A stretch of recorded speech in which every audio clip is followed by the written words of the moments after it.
Welcome to Mirza birds clinic. तमाम दोस्तों आपको वेलकम। दुआ को हूँ जी अल्लाह ताला सब भाइयों को अपने हिफ्ज़-ओ-मान में रखे, आपके घर वालों को आपका शौक सलामत। वेलकम हो गया जी तमाम दोस्तों दोस्तों अब आप आज एक और नुस्खे के साथ जो आजकल ब्रीडिंग सीज़न से पहले हम अप्लाई करते हैं अपने मुर्गों के ऊपर, ख़ास तौर पर कबूतरों के लिए, वो लेकर हाज़िर हुआ हूँ। इंशाअल्लाह ताला वीडियो को सब्सक्राइब करें और एंड तक देखें। इंशाअल्लाह ताला आपको बहुत ज़्यादा फ़ायदा होगा। ये भी नुस्खा जो हम आपको बता रहे हैं ये हम खुद इस्तेमाल करते हैं, हमारे दोस्त अब आप जो जानने वाले हैं वो सब ये नुस्खा इस्तेमाल करते हैं और इसके बहुत ज़्यादा अच्छे फ़ायदे मिलते हैं। ये नुस्खा है परिंदों को हीट पे ऊपर लेके आने का। नर जो होता है ना, नर और मादा, उनको ब्रीडिंग के लिए तैयार करने का नुस्खा है, ब्रीडिंग की तरफ माइल करने का नुस्खा है।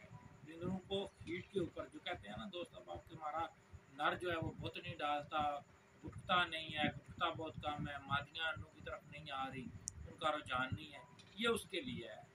बहुत ही सादा, बहुत ही ज़बरदस्त और सिंपल, बनाने में भी बहुत आसान, ज़बरदस्त नुस्खा है। तो ये आपके साथ हम शेयर करते हैं तमाम चीज़ें।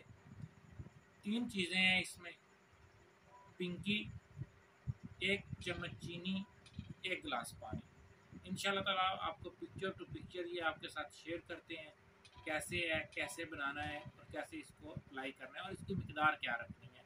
वीडियो को एंड तक ज़रूर देखिएगा, इंशाल्लाह ताला आपको ज़रूर फ़ायदा होगा। दोस्तों 1 गिलास पानी, कोशिश करना है कि पानी जो है वो साफ़ सुथरा हो, यानी कि खारा पानी ना हो। 1 गिलास पानी ले लेना है, 1 खाने का चम्मच चीनी, ठीक है, 1 खाने का चम्मच चीनी ले लेनी है, 1 गिलास पानी ले लेना है, एक चुटकी सिर्फ लेनी है पिंकी। पिंकी की ये पिक्चर भी आप देख रहे हैं, ये हकीमों के पास से मिलती है, पोटेशियम परमैंगनेट कहते हैं। बर्ड्स वाली शॉप से भी मिल जाएगी, परिंदों वाली वेटरनरी वाली जो शॉप्स होती हैं उन पे भी ये मौजूद होती है। पानी को अच्छी तरह से बॉयल कर लेना है चीनी डाल के, चीनी को पका लेना है, इसका मतलब है चीनी को सादे ठंडे पानी में नहीं डालना, बॉयल कर लें। उसमें 1 चुटकी उतार के पिंकी डालनी है, बिल्कुल छोटी सी चुटकी डालनी है, 1 चुटकी पिंकी। जो कबूतर गुटकते नहीं हैं, ठीक है, कबूतरियों के पीछे नहीं लगते, कबूतरियाँ हीट के ऊपर नहीं आती, कबूतर मस्ती नहीं करते, ये उन तमाम अमराज के लिए कबूतरों में दी जा सकती है। इसका 100% रिज़ल्ट है। दुआओं में याद रखिएगा। अस्सलामु अलैकुम।